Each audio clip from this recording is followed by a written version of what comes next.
Раис, приветствую тебя в Краун Плазе. Привет. Ты человек, который не только говорит о туризме, но и реально всегда что-то делает. Расскажи, пожалуйста, о проекте Большой Уральской тропы. Большой Уральской тропы. Да. Ну, это такой пешеходный маршрут. Вот мы все любим ходить в походы с рюкзаком, но этот маршрут, он промаркированный, значит, он проложенный. Он где находится? Он будет, вообще в итоге, значит, он будет начинаться на Банном, проходить через Абзаково, через Краку, через Арский камень в Белорецк, потом Малиново, Елангаз, Журболото, Инзерские зубчатки, Кумардак, значит, Баштур, Николаевка и Ремель. Это пеший? Пеший. И сколько километров? Около 300 километров. Пешком? Да, но не обязательно проходить его целиком. Да. Он же делится на части. Там есть маленькие, то есть, условно говоря, на Банном есть маленькие маршруты, где можно просто с детьми подняться, пройти, посмотреть что-то, ну, там буквально за несколько часов. Вот есть длинные участки, там 5, 6, 10 километров, 20, 40.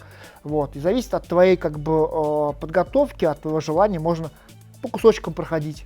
Вот как большие тропы проходят, допустим, если в Америке большая Апалачская тропа, там почти 3000 километров, там люди всю жизнь ее идут. То есть вот отпуск берут, пройдут часть, отпуск берут, пройдут часть. Тоже такую же тропу также можно проходить частями. Можно взять там отпуск на 2 недели, пройти ее целиком. Но если ты прошел, тебе дадут какой-то сертификат, что ты там прошел большую южноуральскую тропу? Слушай, или что? Ну это предполагается, понимаете, она же пока делается на энтузиазме. Вот. То есть вообще ваш проект? Это проект меня, ну, то есть я его придумал идеологически, да, но мне помогают мои коллеги, друзья, и включилось очень много уже людей. Вот, и в этом году нас уже поддержало Агентство стратегических инициатив и Министерство туризма, Госкомитет по туризму Башкирии. Когда можно будет уже вот реально взять и поехать и пройти? Уже сейчас или через какое-то время? Мы ее делаем 3 года уже, некоторые участки промаркированы, их уже 3 года можно проходить. Примерно там где-то 100 километров мы промаркировали, там полностью, частично там, да.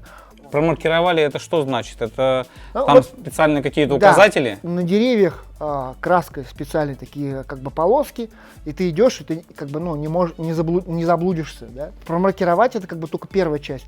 Там в чем проблема?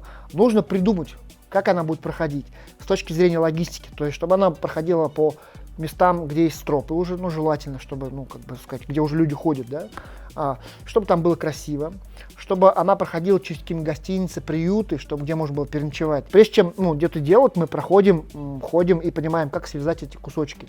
Вот.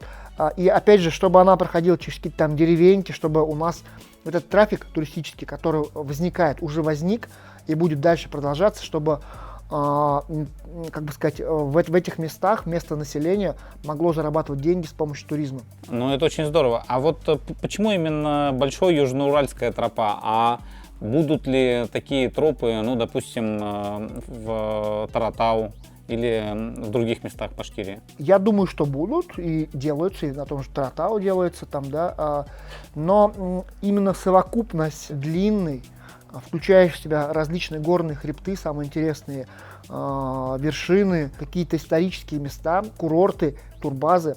И это все сосредоточено как раз в Белорецком, Абзелиловском, и частично там Учинском районе, потому что там есть и Исток Белый, там есть и Еремель, там есть, допустим, и курорт Абзаково, и Банны. Еремель сюда включает тоже? Да, и Исток Белый тоже включает. А вот говоря об Еремеле, очень многие туристы все-таки там, особенно неподготовленные, теряются или даже погибают. У вас тот маршрут, который включает часть маршрута Большой Уральской тропы, он промаркирован таким образом, что там не потеряешься? Насколько километров именно на Еремеле? Это немножко разные моменты, хочу разделить. На Еремель почему народ теряется, потому что там очень много народу ходит, и народ очень часто ходит неподготовленный.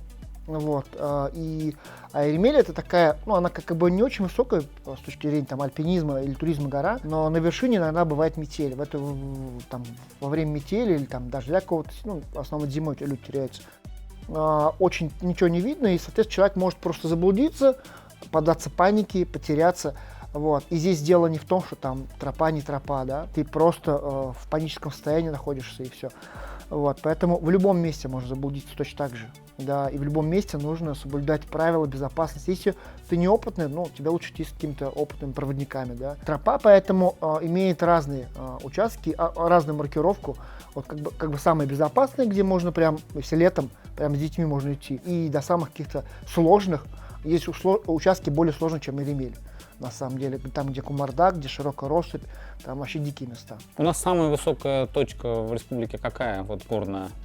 Это гора Ямантау, но Ямантау. она находится в заповеднике, поэтому вход в нее закрыт. Ну а вторая, самая высокая, ну, из доступных, Иремель. Скажите, какой бы вы порекомендовали однодневный маршрут в рамках вот Южноуральской тропы? Ну и могу два маршрута порекомендовать хороших. Первое, это, значит, от Белорецка дойти до вершины горы Малиновой. Там можно до первой дойти, это вообще 3 километра всего.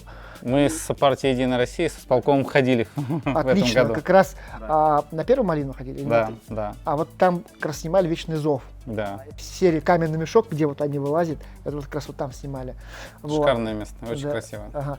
Можно дойти до третьей, это где-то километров 6, и вернуться, да. Вот, это вот первый, получается, такой маршрут. А второй, это на курорте Банна, Иктыкуль, подняться, значит, от лагеря горного ущелья, собственно, по горному ущелью выйти на вершину Горнолыжки.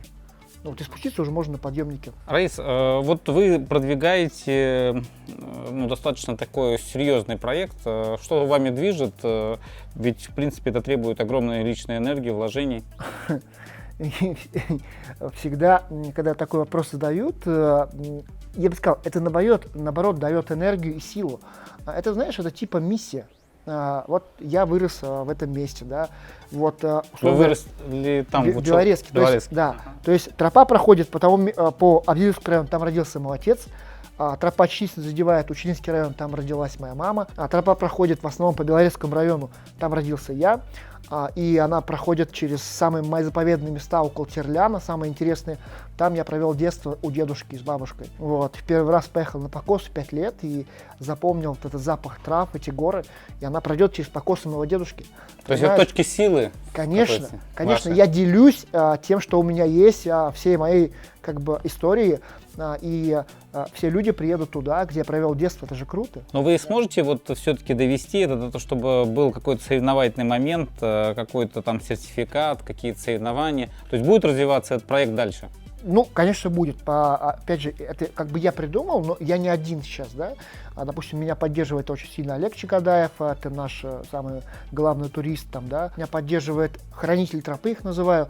Это люди, которые сами добровольно включились в проект и какие-то часть маркировки, очистки, следить взяли на себя. Ну, у них они либо туристов водят, либо соревнования там устраивают, либо просто это энтузиасты туризма, да. Соответственно, это такой проект становится уже народным. Вот. А местное население как относится к этому? Слушай, в основном хорошо, потому что вот они же живут в деревнях каких-то там, да, и... Не говорят, что там кто-то ходите, вы тут топчете? Нет, такой момент, конечно, есть и будет он, да, до тех пор, пока они не понимают своей выгоды. Как только туристы начинают у них останавливаться за деньги, покупать молоко у бабушек, там, да, вот, как только местное население начинает оказывать услуги, получать за это деньги, они сразу видят выгоду и изменяются. Конечно, конечно, да. И как раз моя цель в том, чтобы вот эти вот регионы, которые раньше, понимаешь, это горнозаводской Урал, там добывали руду, там торф, да, там была жизнь, и там вот на этих местах, полянах, где сейчас тишина, там было там 200 дворов, там были школы, да, вот. Я хочу, чтобы это снова наполнилось жизнью, но, может быть, уже не промышленной, а туристической, экологической, да, вот. И это, мне кажется, будет очень прикольно. А где можно найти вообще информацию о вот самом маршруте, вот, чтобы можно было распланировать? У нас есть группа ВКонтакте «Большая Южноуральская тропа», и мы скоро запустим сайт. Вот. Как только все уже более-менее промаркируем, отснимем видео, гид. Вот, то есть вот ты идешь сюда, там, ты идешь сюда, вот на этом месте было то-то историческое. Ну а сейчас просто в группу можно попроситься и войти в эту группу. Большая Уральская тропа. Большая Южноуральская тропа. Да, и там уже как бы есть какие-то маршруты готовые. Понятно. У нас на сайте Рутрейл есть маршруты. Ну, короче, есть. Вы занимаетесь еще и другим очень таким известным проектом. Это проект Digital Kurultai. Он в какой-то степени тоже продвигает наш регион. Расскажите немножко об этом проекте и почему вы им занимаетесь. Это все-таки здесь какой-то коммерческий интерес больше или это какой-то в том числе и социальный проект? Это не коммерческий даже, это конференция Digital Kurultai. Она очень достаточно уникальная по формату, потому что она проходит на курорте. Обычно мы на курорте банную ее делаем, да, Иктыкульбанная, да, вот, зимой. Вот. Совмещена она как раз с фестивалем воздухоплавания Самрау. То есть в этот момент там шары, как бы, да. Там есть у нас, получается, кроме собственной конференции, которая посвящена Digital, интернет, социальным сетям, это то, чем занимаюсь я и мое агентство. Там есть еще и соревнования на горных лыжах, там есть развлечения. Кто приезжает туда? Кто участники? Участники, Digital. спикеры. Спикеры это как раз известные специалисты, эксперты в области диджитал, интернета, социальных сетей, блогеры. Вот, специалисты по продвижению территории. Вот в этом году как раз тема была по продвижению территории. У нас приезжал министр туризма Калининграда Андрей Ермак, Салават Нафиков наш участвовал и другие специалисты со всей России. Удается продвигать Башкортостан на этих мероприятиях? мероприятиях? Да, и как раз две цели получается. Да? Первое, мы учим людей, которые в Башкирии, каким-то самым передовым знаниям в областях продвижения, в областях диджитал, интернета, социальных сетей, пиара. Вот. И, соответственно, гостям нашим, которые приезжают, как и спикерам, блогерам, так и просто другим участникам конференции с других городов, такая у нас классная Башкирия на курорте, виды и прочее. Соответственно, получается двоякая такая штука, что мы и как бы своих продвигаем, учим, и другим показываем, какая у нас классная Башкирия. А вот этот фестиваль воздухоплавания Самрау, его какая цель? Потому что это очень, я вот видел эти шары в Уфе, да, под Уфой. Да. Это очень такое зрелище, как будто где-то за границей. Насколько это тоже затратно? Придумал Салават Нафиков, и он увидел в этом перспективу, вызов, и когда стал говорить ребятам, которые занимаются воздухоплаванием, шарами, вот, у нас здесь есть Ратмир, Руслан, придумали такую историю, перелететь зимой на воздушных шарах через Уральские горы. Это, чтобы вы понимали, у тех, кто занимается воздухоплаванием, типа как в Каппадокии уже есть много шаров, да, у них много интересных соревнований, фестивалей, их куда-нибудь каждый раз зовут, вот, потому что это красиво, это повышает туристическую привлекательность региона. Вот. Но такая штука, типа перелететь через Уральские горы, мало кто может сделать. И для них это очень крутой вызов. И они с удовольствием приезжают сюда. Но, соответственно, мы находим партнеров, спонсоров, которые обеспечивают там бензин, газ, безопасность, допустим, там, да. И сколько шаров было в последнем фестивале? Было около 15-16 экипажей. Со всей страны? Да, и СНГ тоже. С Армении, там Казахстан, кажется, был, да. Вот. И, соответственно, они, получается, пролетели около Шихан, был небольшой как раз перелет. Потом они пролетели над Уфой, через всю Уфу, получается, стартовали с пляжа Солнечный, и где-то в Шакшеве, Норсе закончили мы. И они перелетели через Уральские горы. Зато мы получили какую-то невероятную медиа-реакцию на перелет, потому что, засняли на телевидении, потом ролики отправили в Russia Today, их там и арабы, и испанцы, и кто только не взял, и невероятно, то есть зима, снег там, да, и летят шары там эти цветные там через горы там. Кто летел в самих шарах? Там, соответственно, воздухоплаватели, там брали на борт фотографов каких-то там, журналистов, тех, кто захотел там, вот. Здорово. Хотел спросить у вас, как человеку не чуждому туризму, туриндустрии, вот все-таки пандемия, она создала определенные условия для внутреннего туризма. Как вы считаете, республика должна воспользоваться вот этими, скажем, возможностями? И есть ли здесь какие-то, может быть, рекомендации, которые вы могли бы посоветовать, сказать, что мы должны развивать для того, чтобы все-таки внутренний туризм реально получил новое развитие? Да, я никогда еще в жизни столько не получал сообщений от своих друзей с Москвы, с Питера. Типа, лететь негде, в Европу не летим, типа, что там у вас в Башкирии, ты там писал про банное, про Иктыкуль, где там лучше остановиться, то есть куда лучше лететь. Интерес большой, да? Да, то есть те, кто всегда летал за границу, те все, кто куда-то, может быть, в России ездил, решили посмотреть, что в России есть, да, и Башкирия там всегда входила в десятку интересных, там, наряду там с Байкалом, с Крымом, там, с Калининградом, куда можно поехать и посмотреть. Я думаю, что это отличный шанс, и я точно уверен, что турпоток в Башкирии, он в этом году у нас будет большой, он, по сравнению с прошлым годом, несмотря даже на пандемию, да, потому что, кроме того, что у нас кто-то прилетел, кто-то приехал из соседних регионов, в самой Башкирии сами же мы поехали к себе. И на самом деле вот этот самый большой поток, это от нас самих. Если мы раньше куда-нибудь летали в Турцию, условно говоря, и они уже все вот внутрь поехали. Да. По разным причинам, не только Многие. потому, что граница закрыта, но потому что безопасность, все-таки лучше где-то дома оставаться. Вот. И поэтому все брони, все курорты, такого никогда не было, все отели, даже мои любимые, они до конца августа забронированы, я никуда не могу поехать. Да. Это понятно в этом Да. году. А как это сделать, чтобы потом вот в следующие года все-таки люди полюбили и начали ездить все-таки по Башкирии? Как эту тенденцию закрепить? Нужно сделать несколько вещей. Первое, это, соответственно, подготовиться к тому, что, ну, вот, дать продукт для туристов понятный. То есть вот я, допустим, покупаю турпутевку в Башкирию, и у меня там, допустим, там 20 тысяч рублей, или там 30 тысяч рублей, у меня там 100 тысяч рублей, там, да. Вот я хочу там на выходные или на неделю, да, и у них должны быть понятные предложения, типа там отдохнуть просто где-то на озере, сплавиться, сходить по горам, или там приехать там в Уфу, посмотреть там, когда То бывает есть четкие мёд. турпродукты. Да, вот.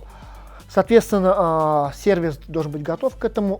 Со стороны государство должно помочь там, с дорогами, с какими-то там, да, с инфраструктурой, потому что, ну, до сих пор там на Иремель со стороны Николаевки дорогу не сделают. Уже который год мы просим и говорим, и как бы ВОЗ и ныне там, да. Поэтому все едут через Челябинскую область. А сколько мы могли бы получить туристов к нам, и как наша территория, Белорецкий район, могли бы развивать.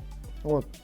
Дорога 5 километров всего. Также очень важная вещь пиар и продвижение территории. В Башкирии никогда этим целенаправленно не занимались. Я просто знаю, как делает Татарстан и как делает Калининградская область, потому что очень близко знакомы с теми, как продвигается, с министром знаком там, да. Вот. И они прям разделили, допустим, в Калининграде аудиторию там на две части, на иностранцев, которые приезжают к ним, и что мы делаем, и как говорим для них, типа это самая близкая Россия к Европе, и на русских, которые приезжают в Калининград, для них это получается кусочек Европы в России.